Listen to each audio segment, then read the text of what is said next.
On this edition of the Sports Desk, El Camino is on deck, and we check out the results so far. Do they have what it takes to get back to state? Plus, the Lady Knights softball team tries to get one past Del Rey League foe St. Paul, but they're missing their three big weapons. And do you want to know where the Lady Saxon softball and other stellar talents start? Well, then you got to check out the featured league this week. Get fired up, it starts now.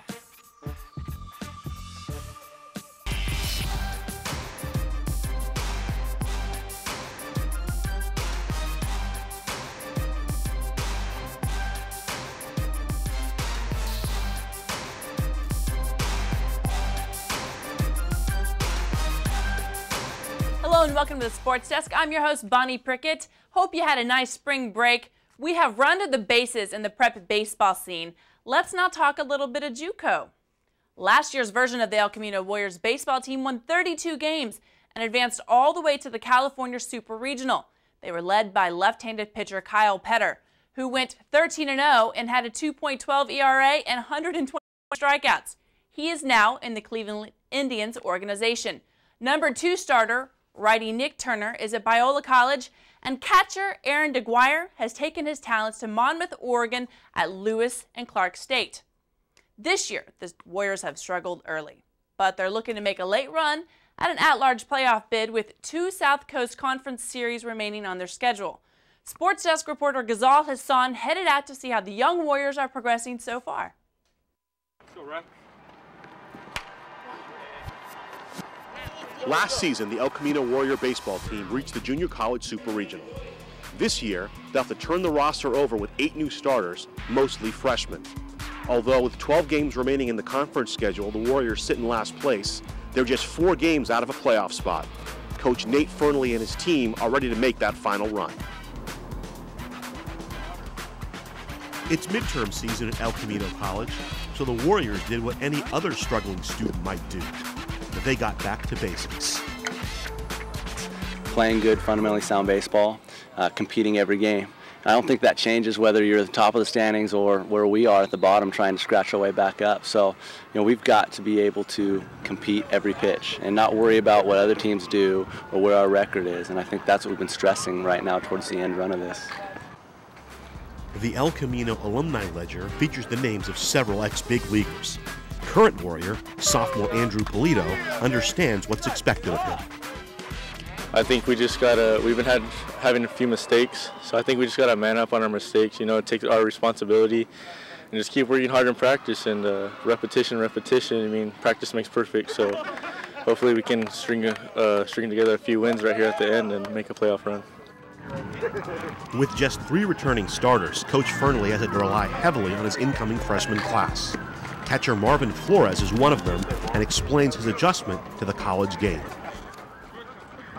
Adjusting to the game with the speed of the game at a higher level.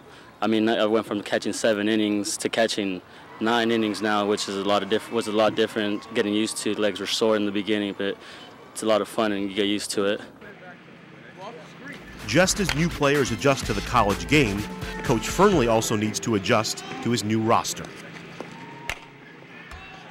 That's the story of junior college. I mean, if at best we get them for 2 years.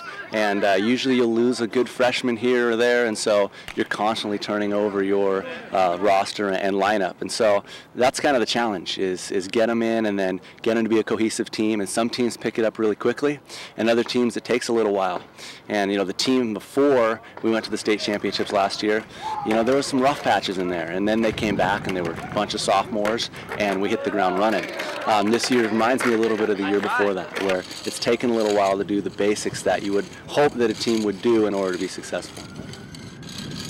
In collegiate baseball, it's a tradition for teams to tend their own fields to build both discipline and camaraderie. The Warriors hope those 2 traits can move them forward this season. We're having fun. We're playing as a team. We're communicating. We're executing the plays that we have to do. Pitching, throwing strikes. We're just playing as a team right now. So just keep doing that, and hopefully it gives us a spot in the playoffs. If the Warriors do get into the playoffs, one thing is for certain. They'll have the best tended field of the lot. Reporting for the Sports Desk, Ghazal Hassan. And thanks so much to Ghazal Hassan for that nice little breakdown. Sophomore right-handed pitcher Andrew Peludo, who won 8 games last season, has emerged as the ace of this year's staff, and freshman righty Alex Mustafalov has stepped up late in the season with a couple of key starts. Sophomore Garrett Cooper returns to lead the offense after hitting .373 last season and is joined by freshman shortstop Peter Ives. Injuries allowed Torrance product Marvin Flores to take over the catching duties and produce with the bat. He's tied for second on the club in the RBI, and the Warriors have conference series remaining against Pasadena City College and Compton College as they try to claw their way through the playoffs. But coming up after the break, we're going to take a look at Bishop Montgomery softball as they take on St. Paul, and Karen Bright's in studio to help break it all down for us. Stick around.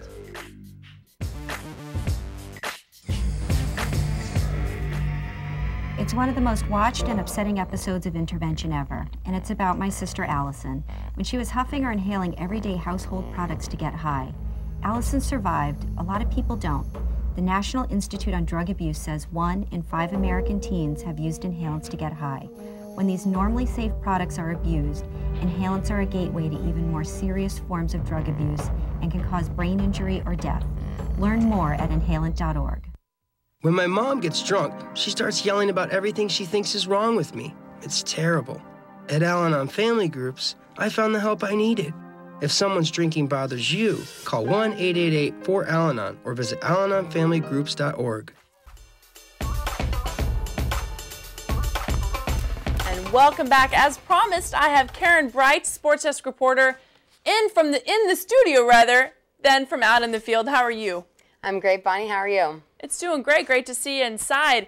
And you have been covering softball recently, and I know that the weather is going to get better because softball and baseball are up at bat. Pun intended. I love it. How was the weather last week? You know, it was a little cold when I checked out the softball scene, but it was great action, so it made up for it. That's good. Well, you went to Bishop Montgomery, and Bishop Montgomery tends to have their own weather system over there. Hot in the rest of Torrance, and it's cold just right there. And Bishop Montgomery actually has some talent on their squad. A few weeks back, the Sports Desk, we actually reported that Jessica Reyes got a scholarship to St. Mary's over there in Nebraska, so congrats to her. Any other news?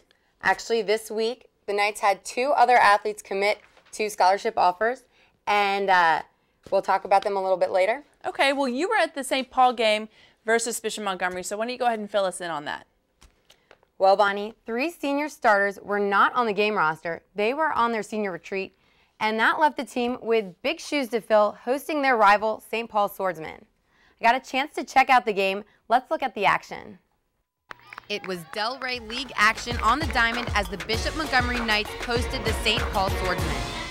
The 1 in 5 Knights were ready to take their second win of the season, but faced big setbacks before the first pitch was even thrown. We were missing Kelsey and Jessica. Those are our 2 main pitchers. And then we were missing Carly, our second baseman. And they're all seniors. With their starting pitchers away on senior retreat, Kristen Cook took the mound to pitch her first game of the season and tells us how it felt.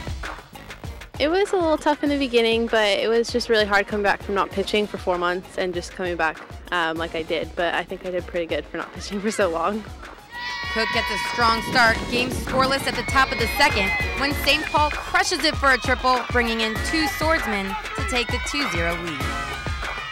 That doesn't intimidate Bishop Montgomery. Their defense fires right back. Third baseman Zariah Marquez reaches to grab the out, and second baseman Jasmine Campos says no way to the St. Paul steal. Knights back at bat with a little more offensive movement. Senior Maxine Vasquez with a sweet double, and Zariah Marquez, she takes one for the team and then takes first base. Bishop doesn't convert their offensive threats to points, and St. Paul steps up to the plate with a huge hit. It's going, gone. She'll take a jog around all 4 bases, and the Swordsmen will take the 3-0 lead.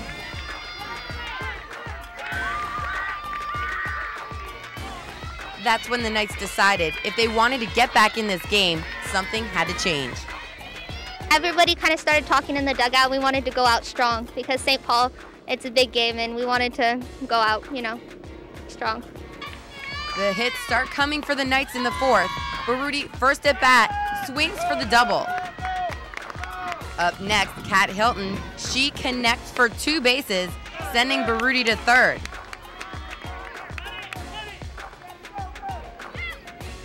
Bishop Montgomery has the St. Paul pitcher figured out, and the hits keep coming. Outfielder Amber Nunez singles, bringing home Baruti and Hilton. Then she swipes second while St. Paul isn't looking. The Swordsmen have the 4-2 lead at the top of the 5th, but Bishop Montgomery's momentum continues. Nunez with the out on the first hit. That's followed by Vasquez. She'll catch one in center field. 2 outs. Cook throws 3 strikes for the 3 and out, and it's back-to-back for the Bishop Montgomery Knights. In the 6th, St. Paul breaks away with the game. They changed pitchers to shut down the Knights on offense and slugged 3 runs for the 7-2 victory. Despite the loss, the Knights' spirits are high after the game. They feel they played well despite their setbacks. So, the girls got some timing on the first pitcher. We would think that they would stay in another inning or 2, but they made a good change, and so their advantage was our loss. The Bishop Montgomery Knights couldn't pull out a win today against St. Paul, but the team and their coach is proud of their performance. The team was without 2 of their starting pitchers, and Kristen Cook stepped up to the challenge, pitching in her first game of the season. Reporting for the Sports Desk, I'm Karen Bright.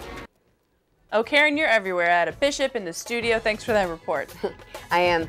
Bishop Montgomery falls 7-2 to St. Paul, but Coach Legaspi was pleased with his team's perseverance, especially that of pitcher Kristen Cook.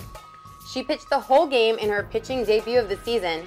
Amber Nunez had 2 RBIs, and Maxine Vasquez provided consistent play for the Knights that Coach Legaspi said was a source of stability with their 3 starters missing. So those 3 starters missing, obviously Jessica's a senior. She's on scholarship. Where are Maxine and Chelsea going? Maxine's committed to Colorado and Chelsea to Simpson University. Well, congratulations to them. And I'm pretty sure that the teams we're about to break down will have plenty of scholarship athletes coming out of them. Let's now go ahead and take a look at the rest of the prep softball and baseball scores. We're going to start with the South Spartans. They had a big week at the Downey tournament, sweeping everyone, including Newport Harbor 5-2, all the way to the finals, where they lost to Temescal Canyon 6-5. The Spartan effort got them in the 7th spot in the CIF Division III rankings. And South has been touted by the Daily Breeze as a possible 2011 breakout team after advancing in the Downey Tournament finals this last weekend. And they swept defending CIF champion Santa Monica along the way. Karen, why don't you fill us in on the North Saxons? The Saxons ran up the score on Norwalk, winning 10-7. Jennifer Crawford with 2 home runs and 5 RBIs. Coco Tawali with 1 homer and 2 RBIs. North's lineup is stacked from top to bottom, and they were just ranked 3rd in CIF Southern Division III poll. And that brings the Saxon record to 7-7. North has a lineup. It's stacked from the top to the bottom, and they were just ranked 3rd in the CIF Southern Section Division III poll, and that's Coco Tawali'i. Trust me, it's taken me a couple years to figure that out. The West Warriors, we don't see a score there because they took the break off. They're finding themselves at 5-6. They are going to go ahead and gear up to play Redondo Union. Now we're going to go ahead and go to the guys. The baseball, the Tartars squeaked by with a 6-5 win over El Modino, bringing their overall record to 13-5, earning the number 5 ranking in the CIF Southern Section Division IV poll. And Spartan baseball, they also had a winning week. Gunnar Johnson went 4-for-4 with 2 RBIs in the 9-4 victory over South Pasadena, and the Spartans went 2-1 over Covina. That brings their record to 500 at 8-8. And the North Saxons, man, these guys just couldn't catch a break. They had a very tough loss. They got shut out by a very high-ranked Cristina Valley team, losing 9-0. And as well, they had another bad score, too. Let's go ahead and just move over to the West Warriors. The West Warriors came just 1 run short of the win against San Pedro. They lost 9-8, but that put them at 7-9-1, which isn't too bad. Not too bad at all. The Knights suffered a tough baseball week. They went down 14-0 and 17-3 against Alemany, falling to 4-9 on the season. And let me tell you, this about wraps up the baseball scores. But you know, there's still some teams that are in the mix, and league is just starting. I know Torrance has already won 2 games against Centennial from Compton, but really all of it starts this week. But coming up after the break, Karen, you won't be here. Thank you so much for joining us. But coming up, that's right, stay by. Coming up after the break, we're going to see the North Torrance softball players in their beginnings and how they get their groove. Stay tuned. Hi, I'm Jenny Garth. As a mom, there's nothing more important to me than seeing my kids smile. That's why I've teamed up with the American Association of Orthodontists to shine a light on the importance of a healthy, beautiful smile. We all want to look our best, and an attractive smile is part of it. Getting your child an orthodontic checkup can make a huge difference in their future. Orthodontists straighten teeth and jaws. And if braces are needed, today's hip models let kids sport their own personal style during treatment. To learn more, visit braces.org. If I ride, I will know the way the trees smell after the rain. I will grow a heart so strong that hospitals will take Tuesdays off. If I ride, road rage will turn into laughter, and oil tankers will haul chocolate milk. And I won't be a boy or a girl. I will just be a rider.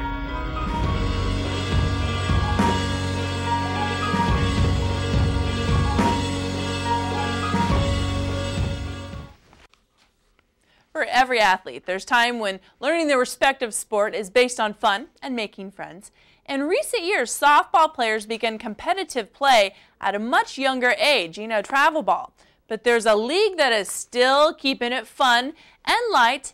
But given the recent success of the ladies Saxons on the prep softball field, this place where most of them begin is doing something right. Let's take a quick look at the few players and philosophy of the North Torrance Girls Softball League.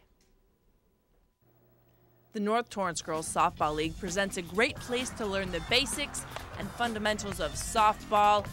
And the younger you start, probably the better you're going to be. But there are more reasons to play than just that.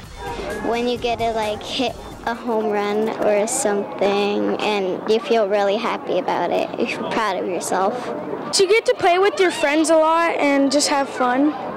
Having fun and making friends is certainly a base to any team sport at any age, but a few of these girls get very serious too. Like 10-year-old pitcher Cameron Bellamy, who already has a mantra when she's on the mound. And I'll say in my mind, the next one's going to be a strike because I want to strike them out. I don't want to say this is going to be a ball or something like that. With any sport, there are fans. Most of these are parents, and they can go a little crazy, but most of the time, they just have fun and help learn the basics. Here, it's more about having fun and showing the kids the proper mechanics, how to throw the ball, how to feel the ball, how to catch the ball. And it's not very competitive, especially at the early ages. The under 12s and under 10, though, the competition and the excitement in the stands gets pretty fierce. So you know where to start if you want to play. For more information, you can visit their Easy Teams website. You see it is NTGSL. And they are also on Facebook. So go ahead, if you're on Facebook, fan them and like them. And don't forget, they also have a fundraiser at McDonald's, April 17th on Crenshaw and West 182nd. But coming up after the break, the sports desk will go to Wilson Park to see the athletes that like to have fun while really competing. Stick around, it's on the other side. Will I always be working weekends just to stay out of debt? Is a great college for our kids? Out of the question? Is the American dream Out of our reach? Not if we can help it. We're the National Endowment for Financial Education, a non-profit organization dedicated to helping people just like you get smart about their money. Log on to smartaboutmoney.org today and start taking control of your financial life. Look around you. 1 in 4 kids in the U.S. faces hunger. It's not always easy to see the signs, but in this land of plenty, there are kids that don't know where they will get their next meal. Join Share Our Strength in Food Network and take the pledge to end childhood hunger here in America by 2015. Learn how at NoKidHungry.org. Their next meal could come from you. Are you playing a dangerous game with the future of America's citrus? Move a citrus plant, and you could be spreading a disease that kills citrus. On its own, the disease can't move far, but in a car, an infected plant can travel miles. Move a citrus plant, and it could be game over for our citrus. Now it's your turn. Please, don't risk citrus. Don't move citrus. Learn more at saveourcitrus.org. A message from the USDA. Welcome back. It's one of my favorite things ever. South Bay Special Olympics. They played out last weekend to another successful group of volunteers, fans, and hardcore athletes at Wilson Park. These competitors play more than just one sport. Heck, they play more than most people. Let's go ahead and check it out. These games had everything from the pomp and circumstance of an opening day, giving everyone a chance at recognition early on in the morning. The ROTC was even there to help lead the Pledge of Allegiance for a very large crowd. And the torch even made an appearance. But perhaps you want to compete in hard-nosed competition. Try your hand at a sport most folks don't even understand, bocce ball. This player right here has just the right touch on his release. He's going to rack up the points from his opponent against the red team as the green ball just edges past. Nice one. And this yellow team here has come to play, and you got to check out this next one. In the paint, on the inside, 4-2. Excellent job. And there's a lot of these athletes. It matters if they win, believe it or not. They get very competitive. So the volunteer coaches and all the players have a good time together. But the best part of the day, perhaps, is lunch, my favorite part, and hanging out with your friends. Maybe singing, maybe dancing.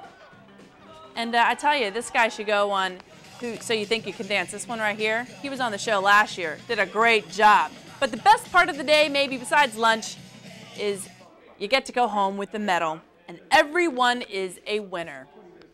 For more information, you can go to their national website at specialolympics.org, and to check out the local information, you can see sosc.org.